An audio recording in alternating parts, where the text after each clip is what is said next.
I'm nervous. Welcome to my casual YouTube channel. My name is Ruth Seneca. This channel is where I post anything casual or monumental related to life.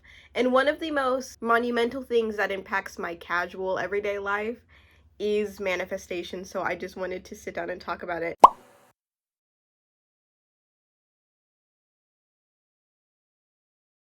And I've been waiting for a very long time to talk about this because manifestation has meant more and more to me as time has gone on. And since starting this YouTube channel, I kind of feel like I manifested it in a way. So it's only right to make a YouTube video about it, but it's just so nerve-wracking because I want to get everything I want to say correct. Although I'm excited to make this video, I'm also a little bit scared. And well, I'm not scared. I'm just a little bit nervous because I know that manifestation means many different things to many different people. I feel as though, like any concept, manifestation has a lot of ignorance toward it. Not only by people who just don't want to know or think that it's demonic, but just also by people who may know of it and may have a misconception about it, or may even have the right idea about it and they just stick to their values. Anyways, I'm nervous to post this because I grew up in the church with a Christian background, and although I am still Christian, I think that it's frowned upon amongst Christians because it's looked at as evil and things of the world, because it does involve thinking with the universe, kind of using the universe as your tool. I've been a little bit nervous of, like, am I thinking of manifestation as a way to just be greedy, or am I trying to use it as a tool simply because I view manifestation not as something to be praised or not as something to take in place of my beliefs, not to take in place of God, but just as a way to use as a tool on top of having faith. And that's all I need to say about that. Manifestation to me, I'm just gonna give a manifestation for dummies type explanation. Please do not take this as your introduction to manifestation. I doubt that you are, because you probably typed in manifestation and are on this video. But manifestation to me is just, and this is also conflicting because it's like there's a law of attraction and there's a law of assumption, and then there's many other things like that. But from a law of assumption, law of attraction, anything I know about manifestation view, the law of manifestation to me is just the ability to attract certain things or people or opportunities to you with your thoughts. Whether or not you do it consciously or subconsciously, that is what manifestation is. Manifestation, I think, to a lot of people rubs them the wrong way because they say, oh, you didn't manifest anything, you worked for it. Hard work gets you everything you have.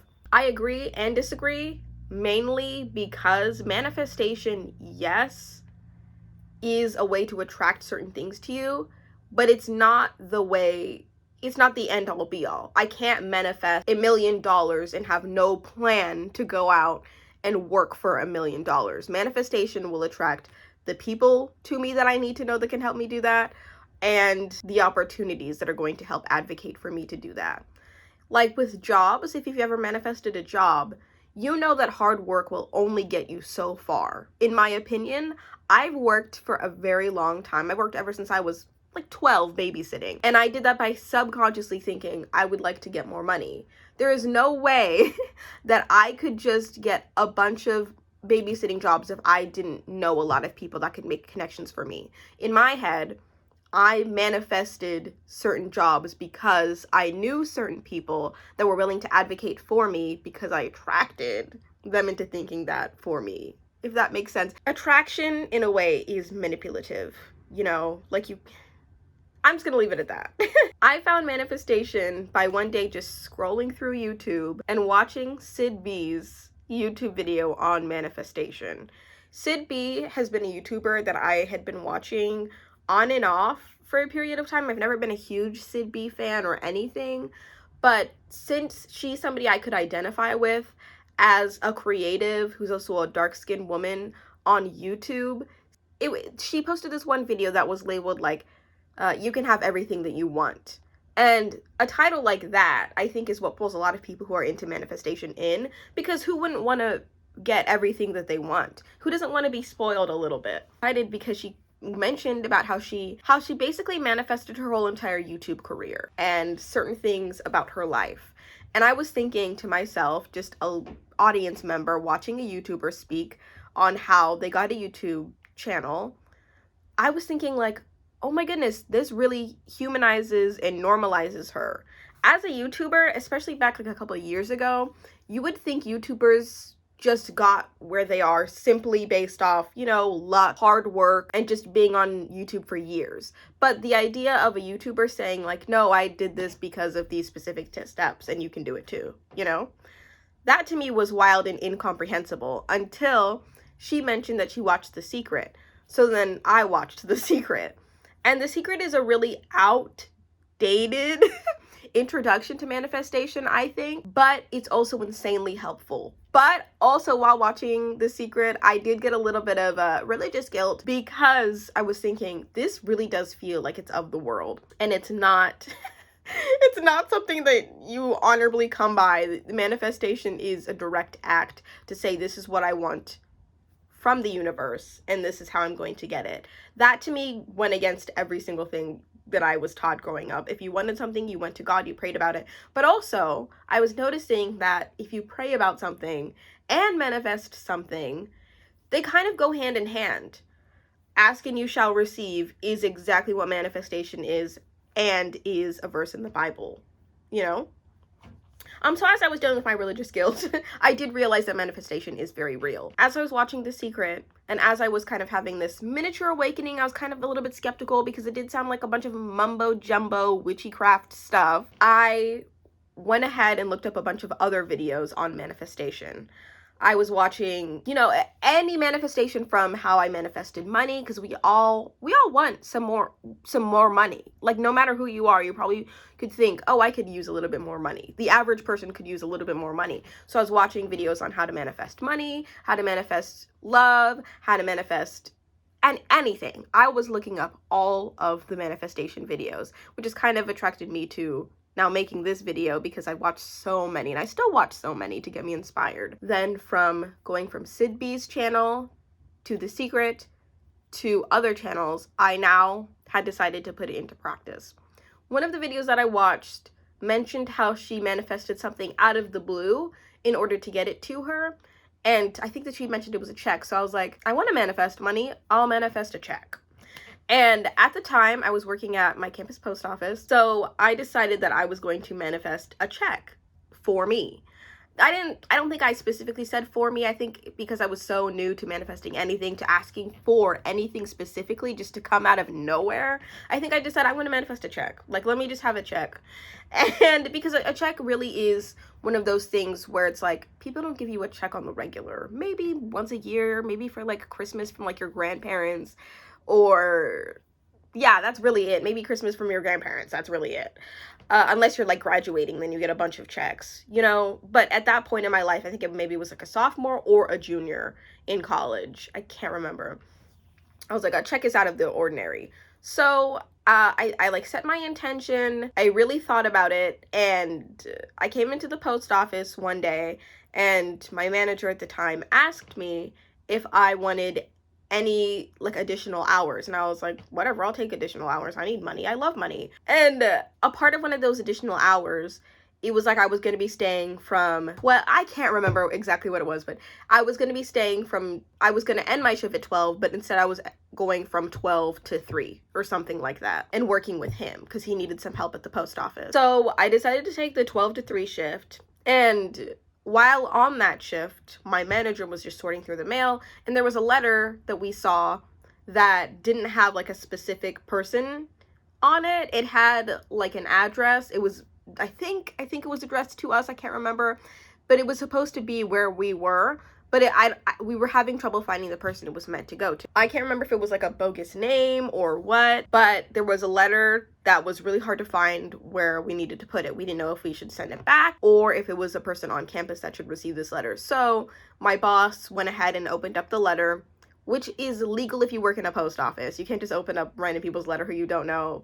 But if you work in a post office, there is cause for you to open up certain letters, because you have to know, like, sometimes the contents of a letter can give you a hint to who the heck is receiving this letter. So we open up this letter, and lo and behold, it was a check. I don't think I thought much of it, because I think I had seen him open up a bunch of letters before, and I was like, whatever. And so he looked at the like contact info of who this was supposed to go to. And so he was calling and being like, hey, my name is blah, blah, blah, blah, blah. I was trying to find the recipient to this letter. And I think that he was just getting like a bunch of like dead end calls. And he was just kind of like, whatever. And then he asked me, which gave me chills. He looked at me, asked me, he was like, hey, if I can't find the recipient to this letter, you want to just split it? And I was like, oh my God, yeah, totally. What the heck? Of course I want to split money. You think I don't want money? Don't know if that was legal or not. We didn't end up splitting the check. I didn't want to ask about it because I didn't want to seem like a little greedy little person being like, hey, did you find out who has the money for the check? Like, you know. And then also I kind of felt like, oh, that feels kind of illegal. So I don't know what he ended up doing with the money, but either way, I manifested a check. A check came to me within a couple days and it was offered. The reason that you have to be so specific with manifestation is because like I manifested a check. I didn't get the check, but I manifested it. I just said, give me a check. Like, I want to see a check. Like, I didn't say, give me extra money in my bank account, which is what I should have done. Either way, that was wild because it was so out of the blue. And you best believe when he opened it up and everything, I was like, listen, you're never going to believe what I've been doing, but like I manifested this moment. I've created this moment by speaking it into existence. Anyways, that's the first thing I ever manifested. And I strongly believe that that was manifestation. There was no such thing as coincidence. I was not even supposed to be working that shift. That had been manifested to me. And I realized that we subconsciously manifest everything, you know, little things, big things, things we ask for out loud, and things we just think to ourselves, which is what I've been realizing through reading books and watching YouTube videos, is that the little things like my style now and my creativity, best believe if you were a middle schooler or a high schooler in the 2012 to 2017 era, or however long Tumblr was poppin' for, you have manifested your lifestyle based off of those applications. Even Kylie Jenner said that I have such a good fashion sense because of Tumblr. I get my inspiration from Tumblr. We manifest so many things that we digest and we think about because they're our innermost desires. And then we put them into practice by like stating, I want these innermost desires. And then they get attracted to us. That's just my opinion on how we subconsciously manifest things. So what are some other things that I have manifested? More intentionally, outside of the check, I've manifested my husband. Even before I consciously knew I was manifesting him, I was manifesting him intentionally, but like unconsciously intentionally. Is that even a thing I can say? This is how I manifested my husband. So when I was like 17, let's say, okay, even before that, when I was in high school, I so badly wanted a boyfriend. I've been boy crazy for however long I can remember. I have always been the type of girl that has wanted a boyfriend, okay, and had never gotten one until I met my husband. But the thing is, before that, I was getting played. I was getting intensely played. This one boy specifically was my very best friend throughout high school, but very best friend in the way that we were also very romantic with each other. I just was getting played by him. Like, he led me on for sure. He did not like me, but he would always play like we were going to be boyfriend, girlfriend one day. We would play and be like, one day we're going to have children together, which is so disgusting to think about. There was this boy who had a situationship for years, and even on and off with his girlfriend. He would go back to me when he was off with his girlfriend, which is so... Okay, from that situation for like 4 years. Like 4 years I know this man and been in love with him.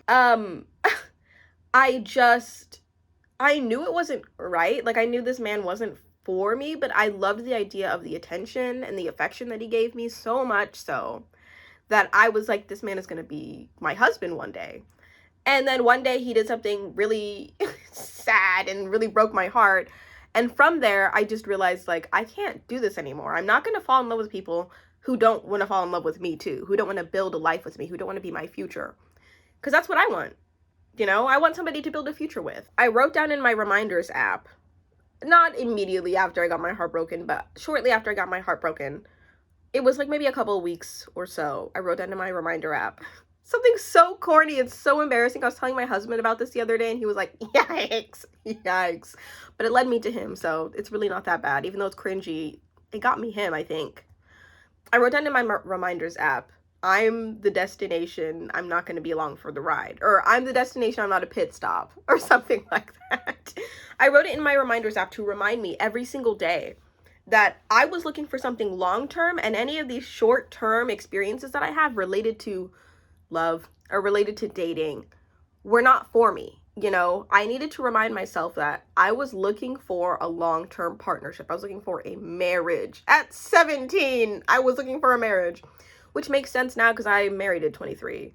But from there, I'd set that intention before even knowing about manifestation. I knew about manifestation maybe when I was like a sophomore or junior in college. I think I was a junior. From there, I would always look at my reminder at like every day at like 7 p.m. or something late when like nobody would see a reminder, that embarrassing reminder. It was like 7 or like maybe 10 p.m. I would see, you are the destination, not the pit stop, something like that. Every single day I would think about that and really be disciplined to say, I want to chase something that's going to serve me and add value to my life. At the start of school, at the start of freshman year of college, everybody was like super, okay? Everybody was super looking for a boyfriend or girlfriend, whatever. And I was too, because, well, at least from my conservative background, college is where you find a man. Not only where you find a man, obviously you get an education and all of that, but I was looking for a man on top of a degree. There were so many places that we went while I was in college, and I found myself in this grocery store in St. Charles because one of my friends had lived in St. Charles. St. Charles is like a town that was not where I was from, or where I was going to school. I was going to school in Elgin, Illinois. So from St. Charles, I had seen this super cute, unusually attractive to me man, because like my husband is not the type of, at the time was not the type of man I had envisioned. I specifically was looking for somebody to give me black love, not in a discriminatory way. I know that a bunch of people are going to be like, ah! A bunch of people who aren't going to get it are going to be like, what do you mean? I wanted somebody to build black love with and like a black family with, but I just was not having any luck in that department. Don't know why, whatever, like it probably could have happened if I hadn't run into my husband. So I saw my husband and I heard that you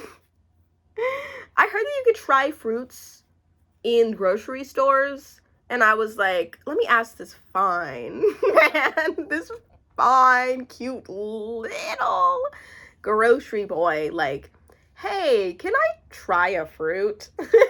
I heard that you could do that, but I'm not really American. Like, I'm kind of American, but it's like a long story.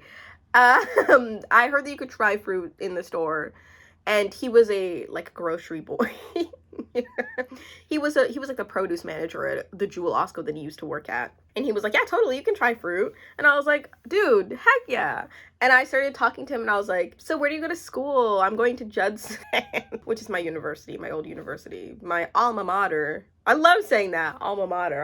I have an alma mater. Anyways, so this boy started talking to me and I was like, I was so boy crazy that like from the first conversation that we had, I was like, okay, first of all, also keep in mind, white boys never talk to me in a way that makes me feel like they're interested in me. The way that Chris was speaking to me made me feel like he's flirting with me. And he also complimented me on my braids. And I was like, what the hell? Like, so this boy was flirting with me. And I was like, let me get his Snapchat. And I just like took a chance and got his Snapchat. Because in order to get true love, in order to diversify your options for love or dating somebody, you really gotta put yourself up for rejection. There were so many people that I hit on before meeting him that went nowhere. But I was just like, you know what? I'm focused on my goal. Let's see if this boy is interested in me too. And if I get a Snapchat and if it goes somewhere, cool. If it doesn't, I never have to come back to this Jewel Osco ever again. I don't. So I got a Snapchat. We started talking. He took me on a date to the mall. He asked me out shortly after we had our first talk. We went to the mall. We had a good time. He surprisingly, I would say surprisingly because like, this is just a boy I found really cute and that I had a good conversation with. He was very affectionate and flirty the very first date. Not affectionate in the way that we were like cuddled up or anything, but he just had validated me and made me feel cute in a way I never really had before, you know, especially from white men. Nobody had ever, upon the first 2 hours of us on a date, had ever been like, you're looking really cute today, or just made me feel like I was being pursued. You know, I felt like I was always the type of person to do the chase and then to be strung along. I felt like I was gonna have to do that. But just up front, this man was just like, hey, you're cute. I want to get to know you. Let's keep talking. And that to me was just like the sign that, oh, this could go further. Like, I really do feel like I could be the destination. We went on a date like in August or something. And then he like asked me to be his girlfriend, I think shortly after. It was like a couple days after. And I was like, I can't be your girlfriend. I barely know you. And it was like the most amazing feeling being pursued by somebody. And my husband really was the first person to really pursue me. He asked me out on September 9th. Well, he asked me to be his girlfriend. I said no because my family was like, very much so, be friends before you date somebody. Whereas I was like, he's going to leave me if I tell him that we're going to be friends for a little bit of time. I'm romantically interested in him. He's romantically interested in me. Let's just pretend like we're friends, but we're dating for real. But we can tell everybody like on a specific day. And he was like, okay, sure, whatever. You just ask me out. You ask me to be your boyfriend and I'll say yes whenever that is. We'd been talking for a little bit, and then on September 9th, I was like, do you want to be my boyfriend? And he was like, yeah. And from there, we had been dating, and then we got engaged last year in February. So I feel as though I manifested him because I put myself consistently out there, but also because I reminded myself I want to be in somebody's life permanently. And I was looking for somebody who wanted me to be in their life permanently, and I just got attracted to this boy. And that had everything to do with manifestation to me, you know? I also manifested like $3,000. I want to talk about that in another video because this video is already getting a little bit long and I really do not have the energy to edit. I want to talk about that later, but look out for like 2 or 3 more manifestation videos if you're interested in that. What I'm currently manifesting that is not that specific is just YouTube success. So if you want, you can subscribe. It's so awkward asking people to subscribe when you're not that type of I'm just not the type of a person to like sell you on myself, but at the same time, support, because I want to manifest YouTube success. And so YouTube success to me doesn't look like millions of subscribers. YouTube success to me looks like I can express myself and speak on anything I want and to be, you know, like heard in a way. So I'm manifesting YouTube success. Weight loss. The last time I weighed myself, I was 130 and I'm 4'11", which is very unhealthy. So I want to lose at minimum 20 pounds, have a better lifestyle. So I'm manifesting that. And just a reminder, manifestation isn't just I sit down, I do nothing, I pray that 20 pounds falls off me. No, I put in the hard work. I manifest that it will come to me, especially manifesting with specifics. Like if I want to lose 20 pounds by December, that's what I set out to do. And I'm going to manifest that because it like applies pressure and it gives you more specific data of what you're looking towards. I could manifest you losing 20 pounds in a year, and that's the easiest thing, but manifesting to me kind of like gives you more focus and more motivation. The ultimate thing that I wanted for a very long time, ever since I was little, subconsciously, I just want to manifest. I want to be financially stable. The one thing, not the one thing I want out of life, but of the things that I want out of life, being financially stable is maybe top 3. But I want to be financially stable, and financial stability to me looks like using money as a tool as opposed to looking at money as I can always get more. You know, I don't want to become greedy about money. I just want to not worry about it and use it as a tool to make my life easier, or make me and my husband's life easier. So that's all that I'm manifesting. You can come and join the ride. join the ride if you want to. But if you are maybe a little bit suspicious of manifestation, maybe check in with me and my channel and see if I manifest any sort of YouTube success, if I have 5,000 subscribers by next year, if I have lost 20 pounds by January, and if I'm one day financially stable. If you don't believe it for yourself, believe it for somebody else. Maybe seeing somebody else as an example will inspire you in some way, because it inspired me looking at Sid B's channel. Whatever time you're watching this at, I hope you have a good morning, afternoon, or night.